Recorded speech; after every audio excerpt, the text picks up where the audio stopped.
Gudoomiyha maxkamadda Sare ee Somaliland Aadan Xaaji Cali oo maalmihii u dambeeyay socdaal shaqo ugu joogay magaalada Boorame ee xarunta gobolka Awdal oo ahayd ujeedada socdaalkiisa ka garnaqa dacwado kala duwan oo ka taagnaa guud ahaanba gobolka Awdal iyo deegaanada hoos yimaada. haddaba gudoomiyaha maxkamadda Sare ee Somaliland Aadan Xaaji Cali ayaa waxa uu kulan ballaaran la qaatay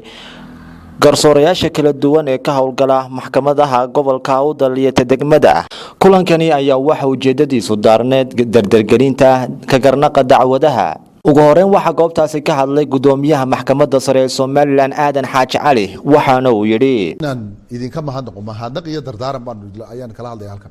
inaan idinka mahadnaqo shaqada fiican haysan maalin walba garba qaadaan dacwadaha soo oogtaan waxa weeyaan shaqo xasaasi ah ka shaqeysaan duruufta ku shaqeysaan way adag tahay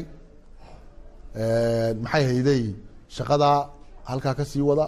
ilaahay baa marka hore ajar iyo bixiye horumar weeyaan waxa idinku bushaareynaya oogtiino in uu reeri qaadatay in mushaarka leedin kordhiyay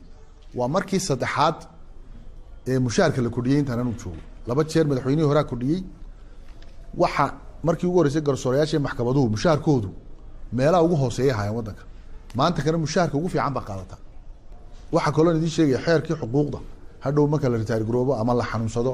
ama aad iskaga tagto adaanad shaqada ku faraxsanayn xuquuqdaadina hadaa maanta intaas idinku dhacdo halkaas uma ka baxaysan shaqaalaha civil servant ka kaaliyaasha idin dhaama garsoorayaasha iyo xeraalayaasha waayo xuquuq bay leeyihiin laakiin garsoori iyo xeraaliyi ma leh iyagana xeerka uu dhamaaday madaxweynaha uu karoos garoobo uu gudbay. dhinaca kale waxa halkaasi ka hadlay gudoomiyaha maxkamadda racfaanka ee gobolka Awdal waxaana uu yiri qiimo leh waayo shaqo badan baan soo gudanay gudoomiyaha maxkamadda sare galin buu inala joogay waa maxkamaddii guuraysa bahayd halkan caasimaddii bay noqotay baday kuladii maxkamadda soo guurtay badan baa ka socotay xamlo weyn baa la qaaday dad badan baa la qaabilay